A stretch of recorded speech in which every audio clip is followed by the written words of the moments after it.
Hey fans, I hope you're all enjoying the program tonight. You will be a weapon.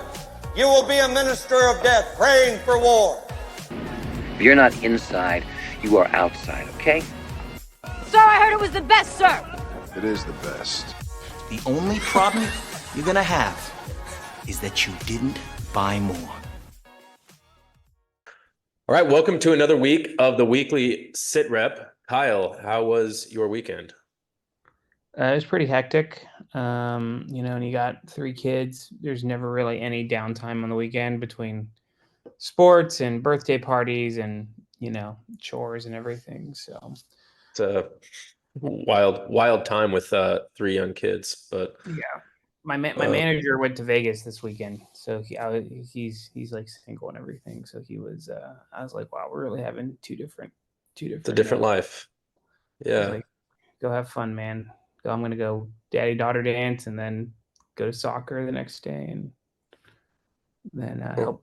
A bunch of Girl Scouts are gonna come over to my house and do cookie stuff. So that's a good benefit though, the cookie stuff. So yeah, I was in Park City this weekend doing typical MBA weekend stuff, skiing, hanging out. My wife and I flew out there.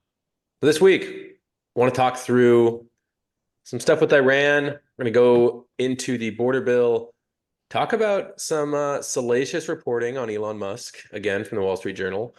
We're going to jump into some too good to be true mortgages, and then end with a little discussion about pre-MBA internships. So the first article we wanted to discuss came from the Wall Street Journal. It's talking about the leader of the Iranian Revolutionary Guard, and it's titled "The Shadowy Backroom Dealer Steering Iran's Axis of Resistance." What'd you think, Kyle? I thought it was pretty interesting because, this dude basically rose to prominence after Trump killed Soleimani 4 years ago, Yeah, when he put that missile through the car, right? The missile with like the flying like ninja swords on it. Yeah. That doesn't blow up. Yeah, Yeah, it just slices you. Yeah. just literally like cuts you to shreds. And I like a consequence of that, was this guy like came to power. And I guess like when I was like reading this article, it was saying that, like Soleimani, I guess had like pretty tight operational control over like all of Iran's like, militants that they sponsored, And it seemed like he was a pretty charismatic kind of guy too. Yeah, like he was like, like all these people like believed in him, right? Like, yeah, and there was an attack at his funeral, right, by like ISIS or something. Yeah. And now Esmail Khani, from what I can tell, and obviously it's not totally the same as the US. He's kind of like their chairman of the Joint Chiefs, right? And they have all these militias that notable among them would be like Hezbollah, right? Or the Houthis, who for all intents and purposes now control Yemen. They have their own domestic agenda, but they're financially propped by Iran. And Khani is now dealing with these groups that seem to be a little bit more independent. They're not totally listening to Iran, and it's really created a powder keg. Yeah, and so like I guess like a consequence of this dude, and I can't, what is like, I don't even know how to pronounce his name. Khani, Esmail Khani. Yeah, is that he doesn't have like as tight as like operational control, which like on one hand is like good for the US because it means like the Iranians are like less coordinated, but on the other hand it's also not good because these folks kind of just do whatever they want and they're well funded by Iran, right? And I think some of them have grown large enough that they're also like able to get funding outside of Iran, so they've kind of like created these powerful militant groups and are getting on the hook for their actions, right? So but yeah, it was really interesting to read, right? Because it's just like this butterfly effect of like unintended consequences, which I mean, it depends. Like I'm not trying to make it like a Trump bashing thing, like oh, Trump never should have like killed Soleimani, right? But it's like I'm sure like in the intelligence community they think about like the second and third order effects of like what stuff like that does. And it's like, well, if they take out this guy, this is the next guy in line, and here's what's going to happen, and here's the possible things that could be good or bad for us. So, Yeah, and I mean, I think you read about the Connie guy, and it was interesting. He actually worked with the U.S. when it was when we were propping up the Northern Alliance, right, against the Yeah. Soviets. And then he became really good friends with Soleimani when the Iran-Iraq war was going on. So they were like war buddies. He was really good friends, and now, very difficult to make the counterfactual of if Soleimani lives, if he doesn't. Like you said, it's a good, Iran being less strategically potent is good, but we now have these groups that apparently Iran was not, they did not intend to kill American soldiers. That was something that they were like, oh, this could go really bad, right? Iran's a revolutionary group. They like to reformat the Middle East. They want to change how things are, but they didn't necessarily want to kill American troops and escalate. They want to make it uncomfortable for the U.S. They want the U.S. to go to leave or diminish its presence. What they don't want to is get into a shooting war with the U.S. Yeah. or give the U.S. like a reason or political pressure to get into a shooting war. Which after they killed those American troops got killed, people were like, you need to sink that ship out in the Red Sea that is clearly an Iranian intelligence vessel. We had we had U.S. senators calling for strikes In on Iran. Iran. I mean, there was pretty heated rhetoric, and the hard thing with foreign relations is maybe they were right. I don't know. We can't play out counterfactuals. I don't personally want to see American troops going into Iran. I think it would be a mess. But we did respond pretty heavily this week, and it was a pretty big response from the Department of Defense, from President Biden, that I believe it was like 85 targets were hit. Some of them were It was super well advertised what they were going to do, which makes me think that they were basically giving people time, Iranians time to flee, but they sure, were yeah, going to destroy the like infrastructure and like equipment that was there. So like degrade the capability, but without actually killing Iranians and getting the Iranians angry enough where they were like, okay, well, we have to respond because now you killed 300 Iranians or something. right. Uh, And it kind of gets back to that idea that we don't really know what the Iranians are ordering versus what the Houthis or Hezbollah or whatever group it is just doing on their own. mhm. And we now are trying to figure out, like you said, we're advertising this probably somewhat to see, okay, how do they respond? Are they trying to get us, are they trying to do what we think they're trying to do? But there's a lot of gamesmanship. We don't, I think a lot of us want to believe that we have spies in Tehran that can tell us everything that Iran is thinking, but in reality, a lot of international relations is guesswork. Yeah, and it's guessing on a bunch of different variables and like how groups and people are going to respond, what are going to be like political pressures, right? And then like in other countries too, like they don't have the same sort of civilian control over the military. That No, that there's none in yeah, Iran. They're a yeah, pretty independent group. that we do, right? So it's like it's kind of tough to see what the various pressures and forces are going to lead to. Yeah. So it's I doubt we've seen the last of agitation in the Middle East. They know Mhm. it's an election year, and that will continue to create agitation. But being an election year leads us into our next topic about the border that everyone has probably been seeing. Um, there's a bill right now in the Senate, and there are three senators: Chris Murphy, Kristen Sinema, and James Lankford from Oklahoma. Those are two Democrats, one Republican, trying to get this bill sold. And even if it does pass the Senate, Speaker of the House says it is. I think it didn't. Okay, it didn't No, it pass. hasn't passed yet. There's a lot of opposition, but it is dead on arrival in the House. But what's going on here, Kyle? Why? I think what they're trying to do is log roll it, right? Which is a political term for getting momentum going, and basically, like you try, if you don't get out of the way of the log, you're going to get like rolled over by it. And so the idea is that okay, if it passes the Senate and it goes to the House is going to be like, okay, this is your chance to do immigration reform. If you don't do it, like you're going to get blamed for it. But to talk about like what's in the bill. I'm just like reading here. It's almost entirely a border security bill. Its provisions include longtime GOP priorities that the party's restrictionists could never have passed only a few months ago. Republicans demanded border measures last year as the price for passing military aid for Ukraine, Israel, and Pacific allies. So I mean, there's like a ton of stuff in this bill. Like, I mean, it's crafted by James Lankford, who's a senator from Oklahoma, and it's not like anybody's idea of like a No, rhino. no, this is not a bill. From what I've been reading, right? There's a lot of politics on the surface here. Mike Lee from Utah, who's a kind of a conservative firebrand type, he said it's a betrayal. But Dan Crenshaw, obviously a Republican, said it is mostly a good bill. And obviously, people on the far left, AOC, I think, said it's a terrible bill and it's inhumane.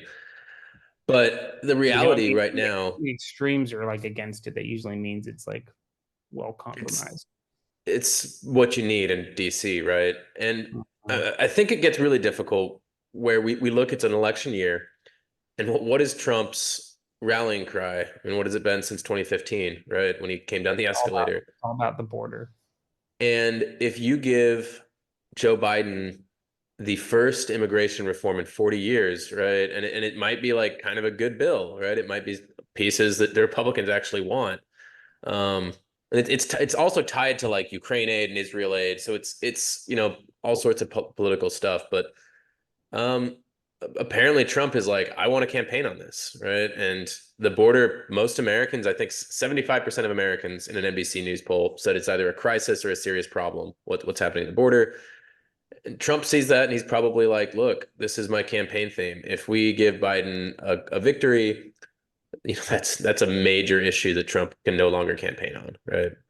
And it's like the most cynical play in politics, which is to pound the table and like scream about a problem, but then refuse to do anything about it because the problem is, good to campaign on, which is essentially like what you would say Trump is doing, and that he told the Speaker of the House, Mike Johnson, like, hey, don't pass this because exactly as you described, like the raw politics of it, or if you give Biden a huge border, deal win, right, it'll make him look super moderate, and it's independent voters that are going to decide the election. So I don't know, Right. it's super shitty. Like this is something like what is it, the Border Patrol Union endorsed it, you know. Yeah.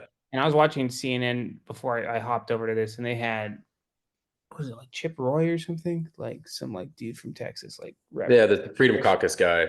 Yeah, and he was like, he like took the head of the Border Patrol Union to State of the Union last year, and I think like Katie Collins was asking him like, you do realize this guy like endorses the bill, so why are you like against it? And he was just like, I don't know, like anybody's gonna be like critics of it are gonna be like trying to like point at like the edges of it, or like make certain provisions of the bill a bigger deal than Yeah, you'd always have more, right? I mean, the Republicans would obviously want more, and people on the far left would like none. And I think that the bet that President Trump is making is that Americans won't pay attention to this kind of insider baseball, right? That they'll yeah. believe the press clippings, and that President Biden, for as much as Congress needs to be passing this bill, that President Biden has done a lot of stuff that optically is just with the polling numbers that I just cited, right? Those are coming from NBC. That's not from Trump's PAC. The polling numbers that you're seeing, Biden removing the wire, giving Greg Abbott these optically very beneficial press moments, that Trump is betting that Biden will look worse as the executive, that he will look, quote unquote, sabotaging the bill. So we'll see. I guess there's going to be a long campaign, much longer than I think anyone wants.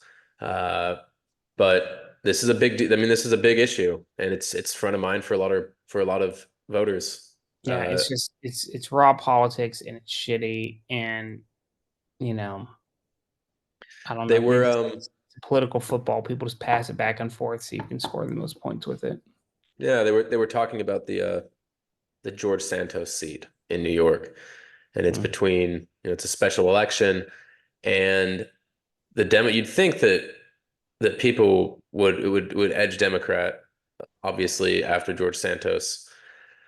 But apparently people on Long Island, the issues with immigration that you're seeing in New York City with migrants being housed in hotels, and there's a lot of outcry where Eric Adams, a Democrat mayor, has been talking about the importance of securing the border, that might edge toward the Republican, who's an Ethiopian-born Jewish immigrant, or an Israeli immigrant. It's an interesting race up there in New York, but apparently the immigration that people are going to see is this immigration issue as big as Trump hopes it will be. So Yeah. anyway, moving on to the next one, we have an interesting salacious article about the parties that Elon Musk goes to with his directors and some of the ties, looking back on last week's discussion about the comp package, about the ties that may or may not have clouded the judgment of the directors. So Yeah, and this is like, the whole thing about the comp package last week, right, is like, oh, Elon Musk was incentivized, he had like operational targets to hit, etc. Like it's almost like the comp package is like almost like the incentives in the comp package are almost like not a discussion. What is the discussion? It's almost what this article is teeing up, which is that Musk has a large amount of influence on the board, like that is to the detriment of the shareholders of Tesla. And and he would be able to influence, like basically like, hey, I want this sort of comp package, and they do it, right? And what this article details, right, is that he's doing fucking drugs with all these people, like like they're all like, and they're because they want to stay in favor with them. and Rich, like the other thing is there's a lot of people at the very top that do weird stuff, right? Weird activities. But we also see that people like Larry Ellison, right, was apparently like, hey, come live on Lanai and dry out, right? Yeah, And Larry Ellison's on his board. he's like concerned about him. But maybe it might be helpful. People might not understand exactly what a board of directors even does. I mean, what is a board of directors compared to an executive team? And why do we have boards that are deciding things? So like you have to have like you have to have corporate governance, right? I work in corporate governance. And corporate governance is basically like, because you have multiple like stakeholders involved in like running businesses, there's like a legal framework for like to ensure that people will have like their interests represented fairly. And so board of directors are supposed to be experienced folks who sit on the board of a company and who basically like act as like a voice for the shareholders. And basically monitor management, and voice concerns about, hey, like what are we doing, what's the strategy, determine, basically like keep a check on management. Like you could almost like, if you were to do it in like political terms, you could almost like think of Congress as like the board of directors for like the executive branch, right? But like in the corporate world, like, or the business community, they determine, they help pick the next executive. They determine what the executive's pay is going to be. They can fire, the management team. They are, responsible for ensuring that the company is meeting like its strategic goals or regulatory or compliance goals, right? And They have a lot of power. I mean, it, these in private well, companies too. it depends on who you ask, though, right? Because like there'll be like weak This boards or is strong boards, right? And like when this you is kind of usually the crux of the issue here, right? yeah, and when you see companies go off the rails or like bad things happen, like there's usually a lot of finger pointing at the governance structure, and being like, okay, like how strong was the board? How independent was the board? Right? Did the CEO? Because like sometimes the CEO will have a board seat, or it'd be like the on the board seat. I think Elon does. Yeah, right. And usually if there's like founders involved, or you've got like a super large equity stake, and like the executive is also a large shareholder, right? It's like, okay, they have like a dual interest, like so Yeah, I mean, there's it's complicated, but but what they're supposed to be able to do at the base level of it is saying like, is management doing or not doing their job, and do we agree with the job they're doing? And are we representing the interests of the shareholders effectively? Right. I mean, this is going back to we're going down to the lowest level. We're gonna have Sonny on later. He's CEO of a private company. He has to answer to a board. Yep. And one of the biggest issues for founders is you can own 60% of your own company and have a third of the board seats and get fired. So this is an interesting article that basically talks about how Elon pushes the envelope a lot, and the cynic would just say that he's basically daring people. He's basically saying, I am so valuable, right? He 10x'd the value of Tesla, which is what we were talking about last week with that comp package, right? Did the unthinkable, and he's basically saying, I dare you, right, to remove me. Like you share, like, do you shareholders actually want to remove me? Yeah. It's also complicated because he has a clearance, right, with SpaceX, and his drug tests would, in theory, get rid of that. So, If you you're know, yeah, if you're important enough, right, the rules don't apply to you. But yeah, I mean, Elon is what we would describe as uh, key man risk, right? Like if Elon were to drop dead tomorrow, there would be a significant impact on the you know capital Tesla market stock would, capitalization, yeah, the yeah. valuation of Tesla or SpaceX or any number. Yeah, he had two CEOs prior to him, I believe, at Tesla when he owned it, Mhm. and he's I mean he is a very talented manager, and I think it's the question is how much risk or how much behavior like this do the shareholders want to accept, and is Yeah, the and board compromised, right? yeah, and to dive into the nitty gritty of the article, it's basically like Elon does a ton of drugs, and the folks on the board of directors feel like they have to do drugs with him to basically stay in his good grace. So if you were to talk about a captive board, you know, I mean, mostly they talk about, I don't want to lose my board seat. I don't want to go against the CEO, Right, et $300 cetera. million dollars had your board seat. Like Sure. instead, they're literally they want to stay in Musk's good graces so much that they're doing like ketamine with him or or drinking like liquid Molly, right? And there's also the aspect that a bunch of He them had are a getting. he had a prescription for the ketamine. Don't Oh that's yeah, yeah. he made sure to let us know, right? I mean, it's just like from like a corporate governance perspective, it's just all so unseemly, right? And like if you're like a shareholder in Tesla, right, and you're thinking, okay, if Musk really does something crazy or demands something truly outrageous, the board of directors will stop him. And this report doesn't give a whole lot of confidence that they will. Right. Like recently he was saying like, oh, I'm uncomfortable if I don't have at least like 25% of like the stake in Tesla or something. I forget the exact number. He put that out on Twitter. And it's just like an unimaginable, it's not unimaginable. It's a lot of control to give one person. Like I think like Jeff Bezos owns like 16 or 17% of Amazon, right? What was Sonny just telling us? He was telling us that he owns It's like a fifth of his company. yeah, fifth of his company, right? He's taking outside money and yada, and he's got another founder with him. But yeah, so like Elon's basically saying like, look, give me more of the company. And if you're a shareholder, it's like, well, that's a lot of risk, right? We're giving this guy a lot of control, and you know, how much is the board like properly managing this executive? And so the concern is that no, they're not doing it because they're all partying and doing drugs together, and they've invested huge amounts of money in Elon's company, and It'll continue until it can't, right? I think that's kind of the yeah, cynical yeah, yeah. theory. But the positive theory is like, hey, this guy, let's not stifle his genius, right? He's made us a billions and billions of dollars, and that's what like the pro Tesla side, the pro Musk side, right, would say that this is all a hit piece, and Elon should just be Elon because Tesla It's is worked. It's worked so far, it right? works so far. Exactly.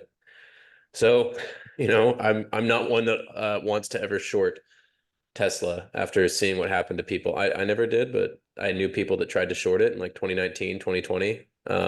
When Elon said TBH, Tesla's stock price is too high on Twitter. And it hasn't turned out well for them. So anyway, well, I guess we'll see.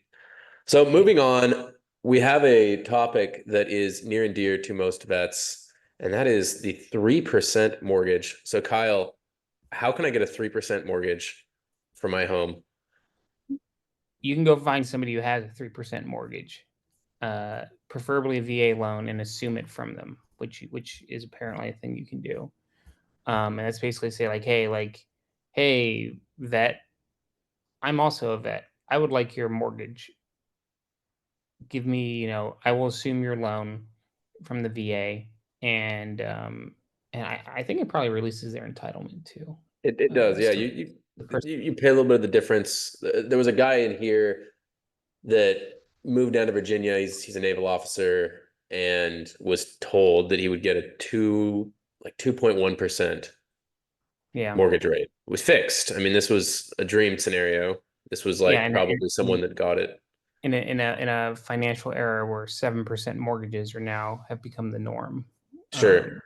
But so- this is kind of an interesting discussion of incentives that it makes so much sense when you actually look at why this is. But it turns out that most of these loan servicers don't want to service your assumption.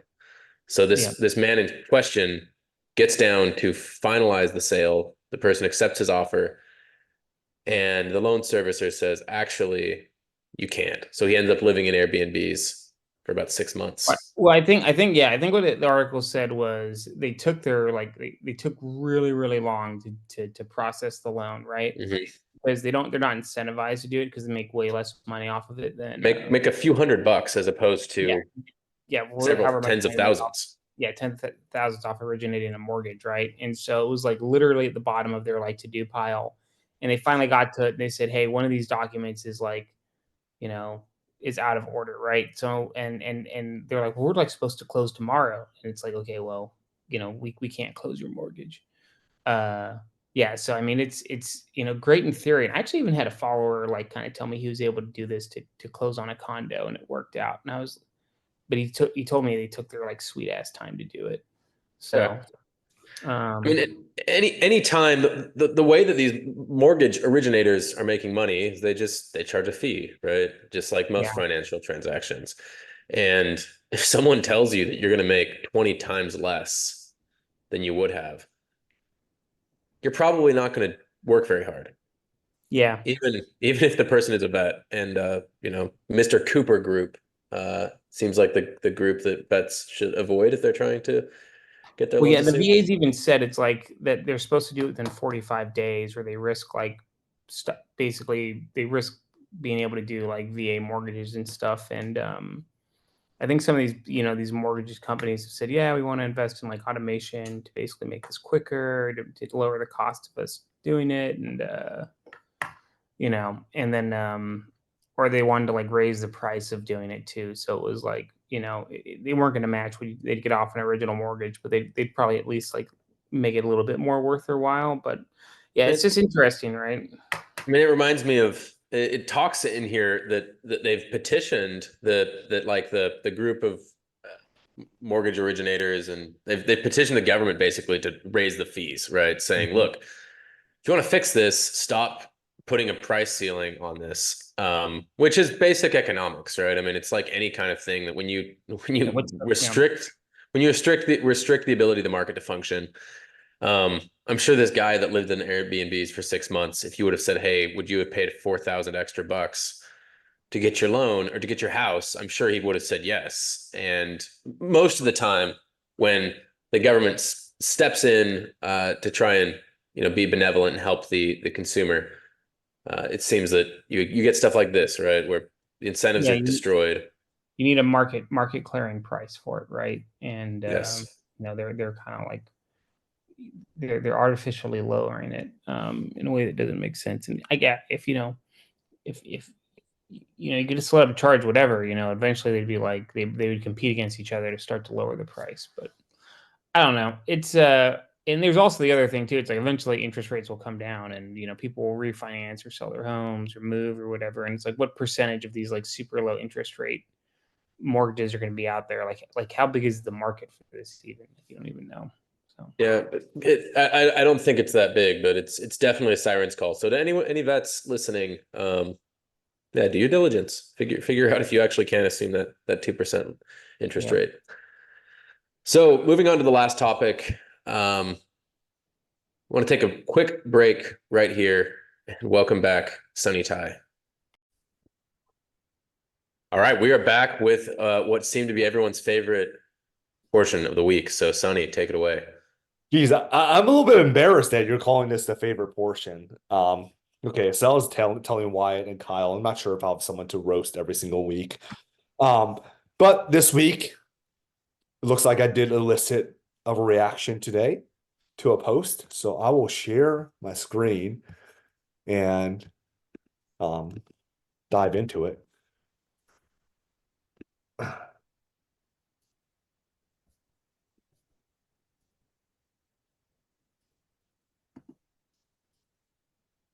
Okay.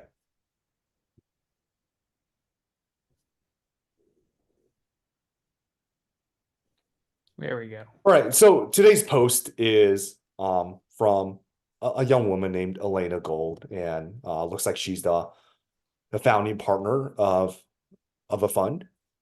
And she shared something that got a little bit of a kind of got me thinking a little bit. And it says that, look, there's something that most startups need to take away from the Elon Musk playbook, and that is fire fast and fire often. Most startups are on the clock to not run out of burn and wait too long to make the tough decision.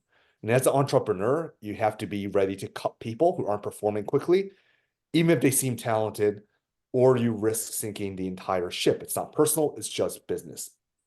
I think that there needs to be more nuance applied to this kind of post. And even early on, when I first started the company, I just realized that I'm speaking as Otsar Jaffe, and that's my intern who uses my computer from time to time, and he always relabels my Zoom, which drives me insane. So I am Sonny Ty, I'm not Otsar Jaffe. But anyway, even early on when I first started a company, and I would go to startup events, the University of Chicago, where I got my MBA from. We went through a Polsky accelerator, and founders would come and they say, hire slow, fire fast, hire slow, fire fast. And it really is a piece of conventional wisdom.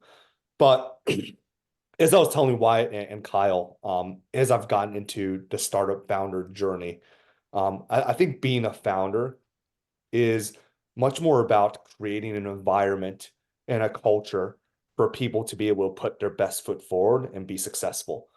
And I do think that what you wrote has some nuggets of wisdom in there. Like if you have someone that is just not adding value to the team, that's just significantly underperforming, that is potentially talented but toxic to the team, then you need to let someone like this go right away. Like there's no discussion about it.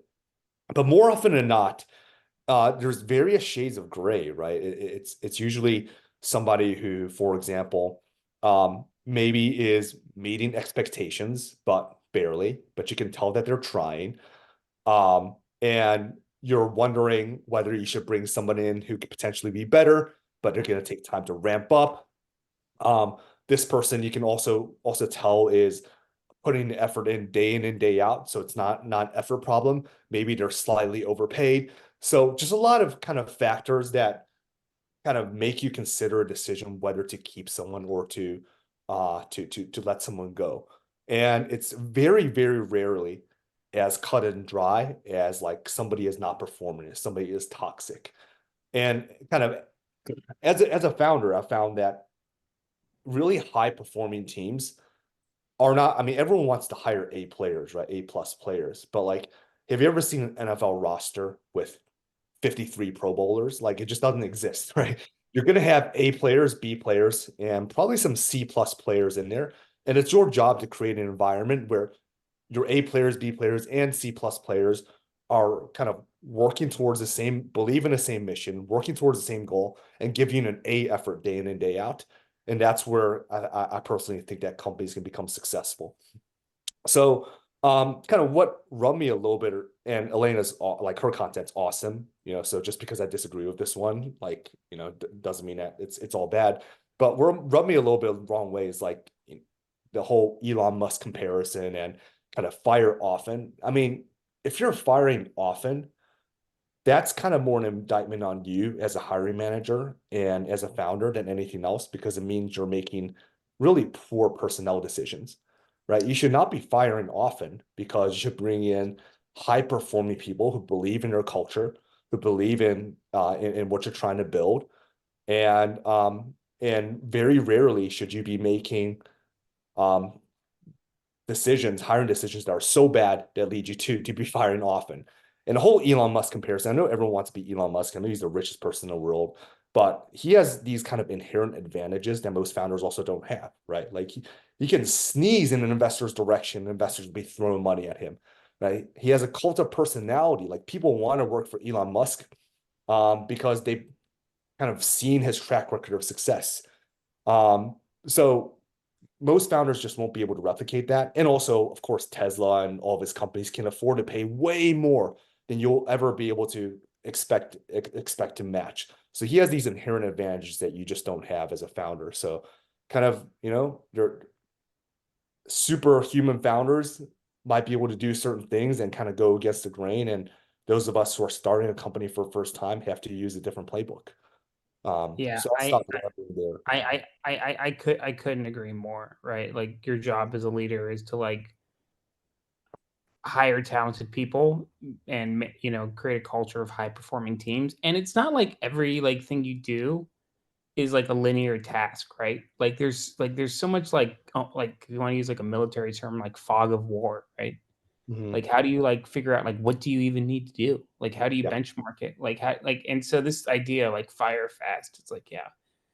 I mean, yes, surely you need to manage out like low performers, but I have there. So in Austin here, I have friends who work for Tesla, who in like neighbors who work for Tesla, and like one of them got fired from Tesla after like a year or less than a year of being there, and he was just like they just no warning, whatever, but like no like prior like no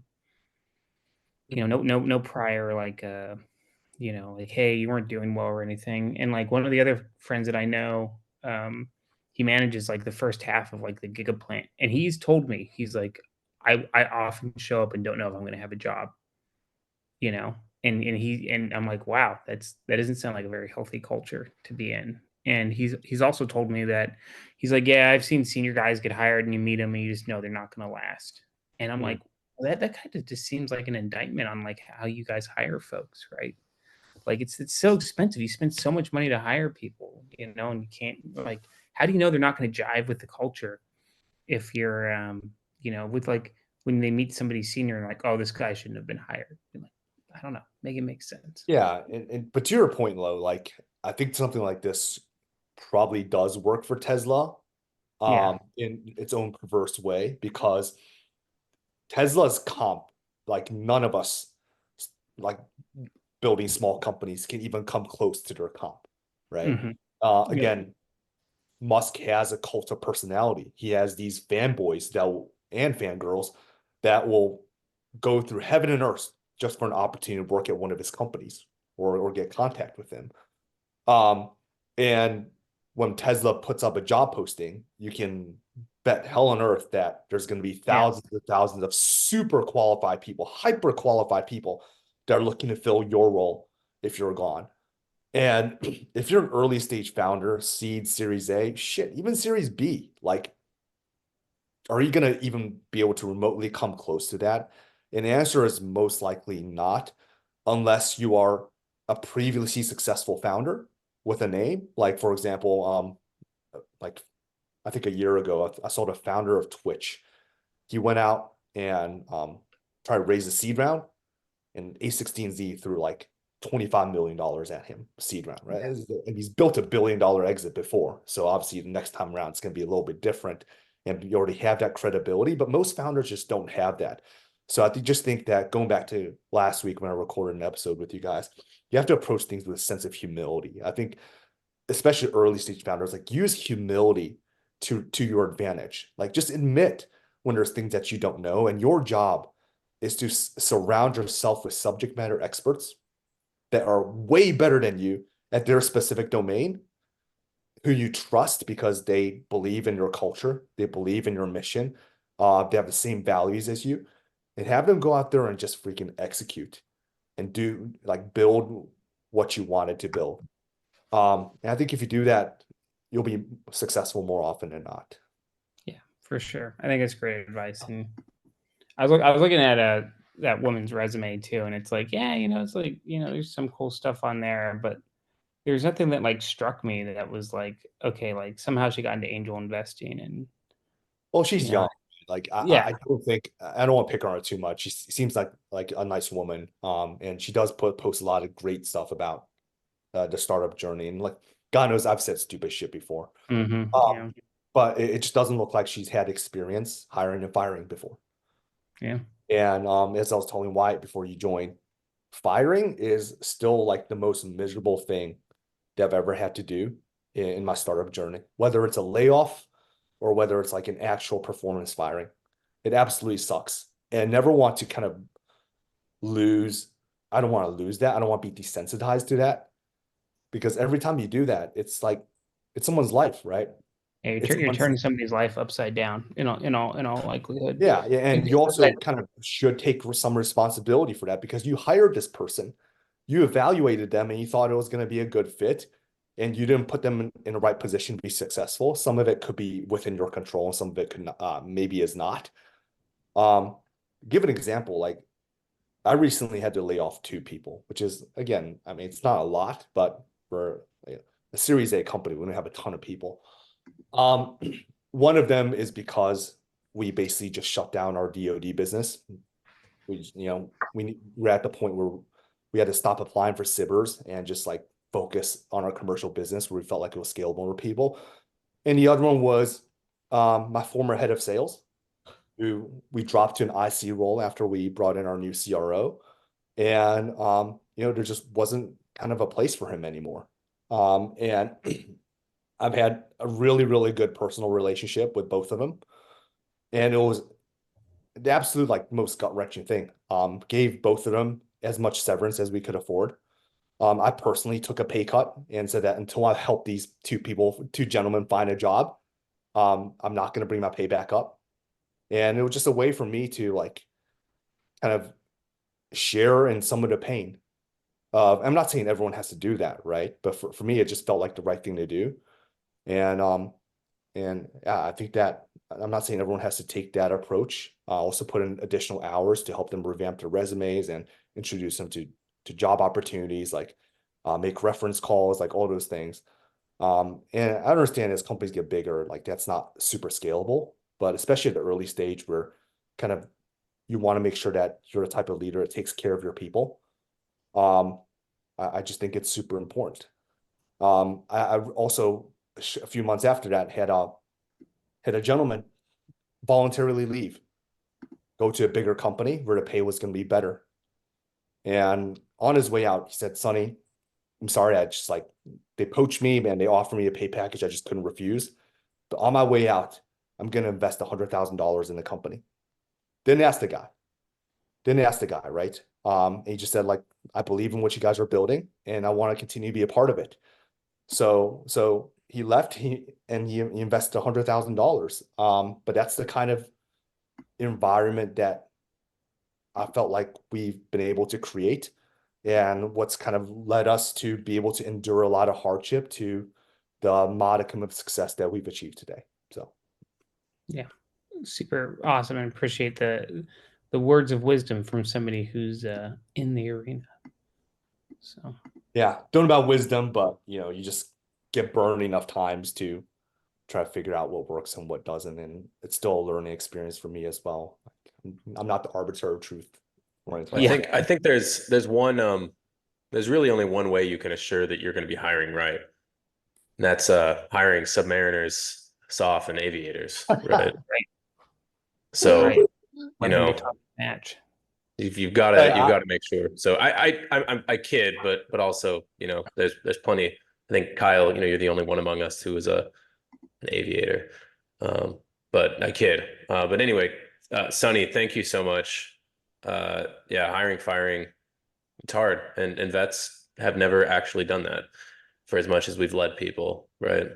Unless you're like in like the Ranger Regiment or something, or like some other like selective group where they fire people. But yeah, like your average. Well, that's just military- washing people out from training. You're right. I mean, I fired a platoon sergeant once. He just moved to a different unit. I mean, there was no pay implication. He's still in the army today. Well, yeah, but like I mean, like if you're like my like if you're like in Ranger Regiment or something, they can basically say like, hey, you could be like serving for like a couple years, and if like for some reason like you can no longer meet the standards, or there's like something that happens, I'll just like, okay, well, you're no longer in this unit, and they'll move you to a different. But I think that's like when I think of like firing in the military, that's like the equivalent. Yeah, But it's still generally, hard. like, Yeah. there's a lot less liquidity in the human capital labor market in the military. So Yeah. Well, Sonny, thank you again. We Thanks. we look forward to seeing you again next week. Sounds good. Thank you for staying up. I know.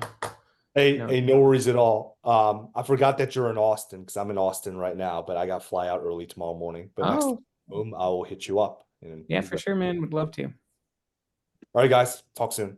Okay, bye. All right. Thanks, Sonny. All right. So thank you, Sonny, coming back in from that.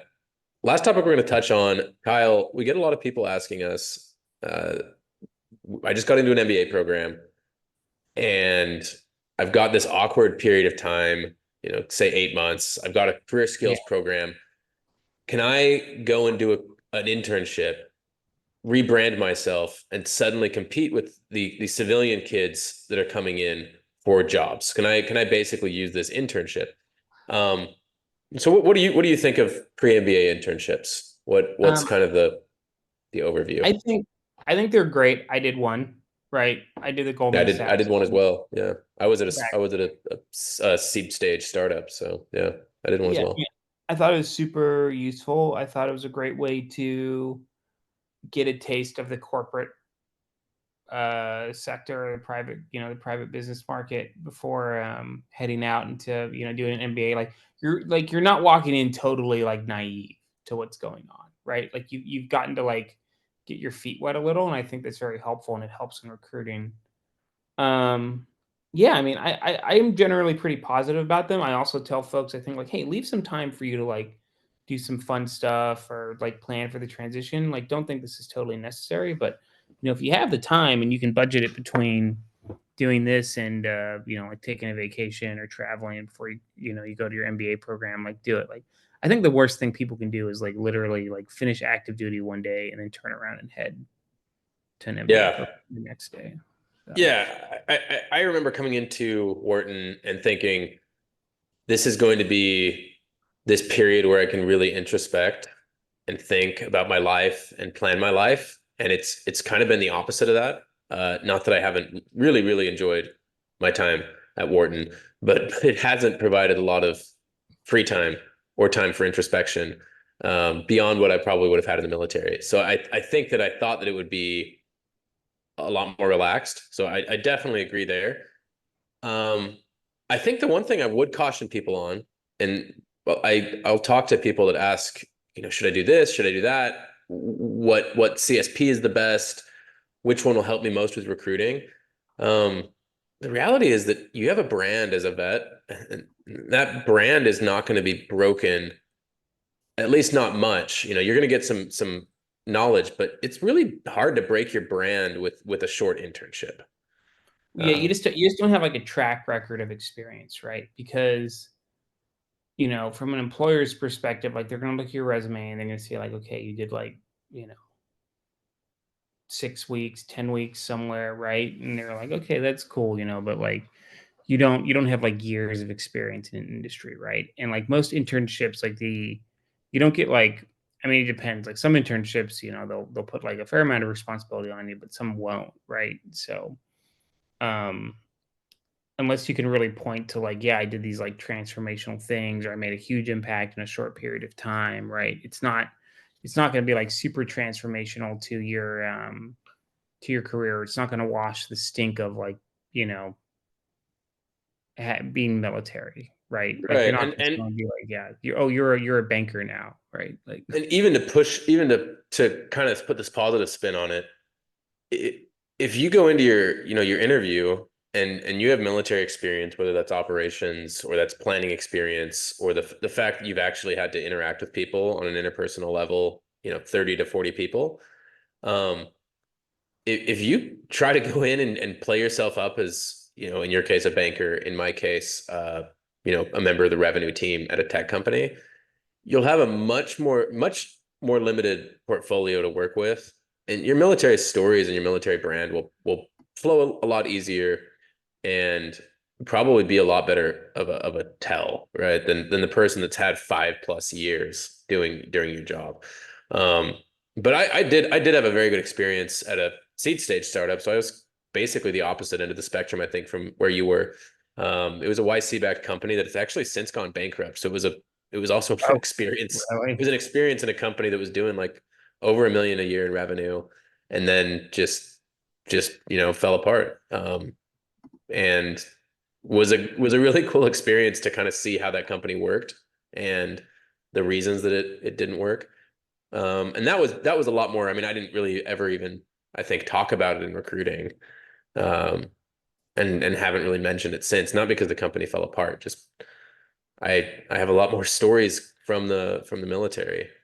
So Yeah. And it's like, it's important to remember like what an MBA is supposed to do, which is to like, cleanse you of the sins of your career past and give you the opportunity to pivot into something new. And like you have employers who are receptive to like career changers and switchers.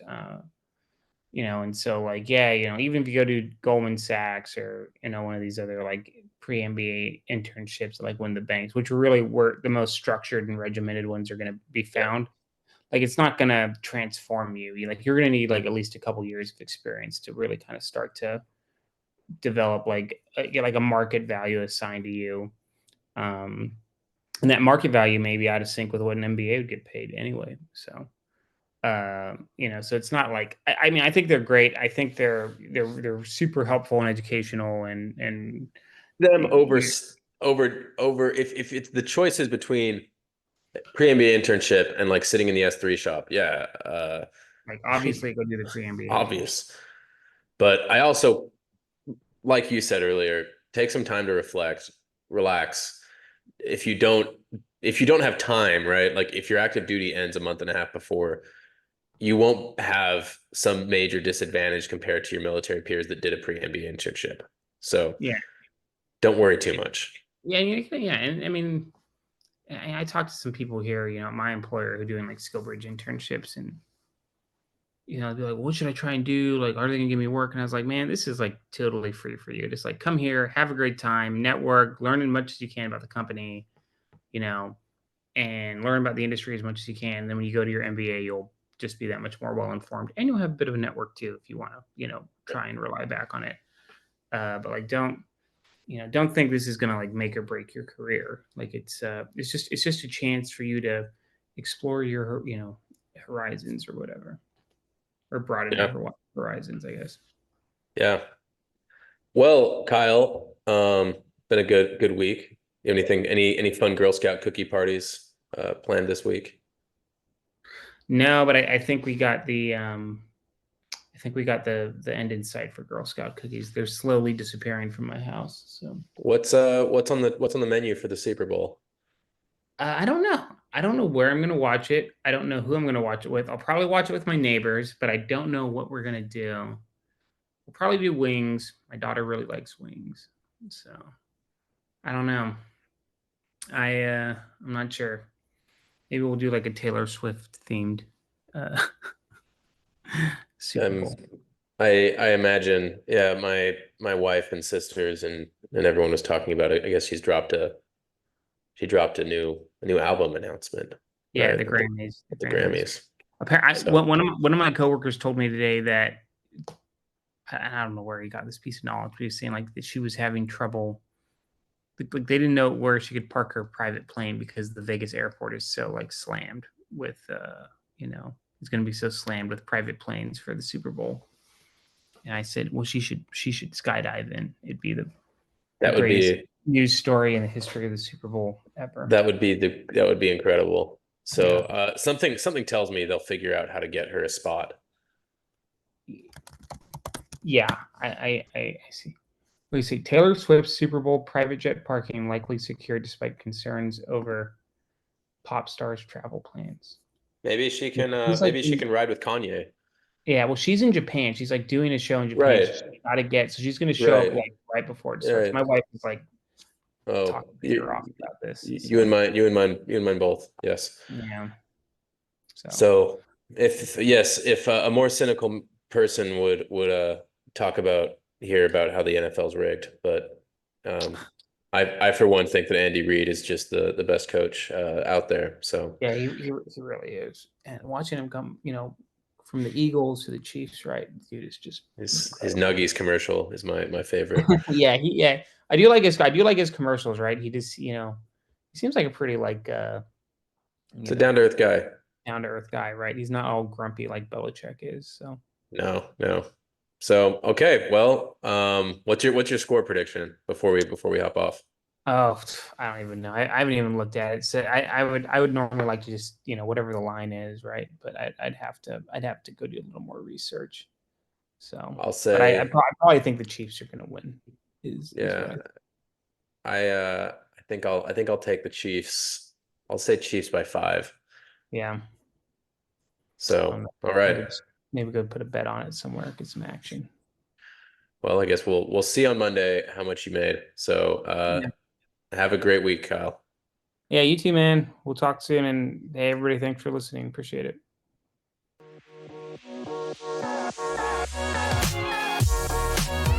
And I'm not talking about some $400,000 a year working Wall Street stiff, flying first class and being comfortable. I'm talking about liquid.